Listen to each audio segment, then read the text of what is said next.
இவளை மீட்டும் சங்கீதங்கள் என்னை என்னை உடைக்க.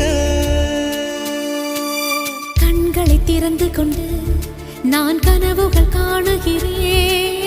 கண்களை மூடிக்கொண்டு நான் காட்சிகள் தேடுகிறேன். உன் பொன்விரல் தொடுகையிலே நான் பூவாய் மாறுகிறேன். பூமியில் நாம் வாழும் காலம் தோறும் உண்மையில் என் ஜீவன்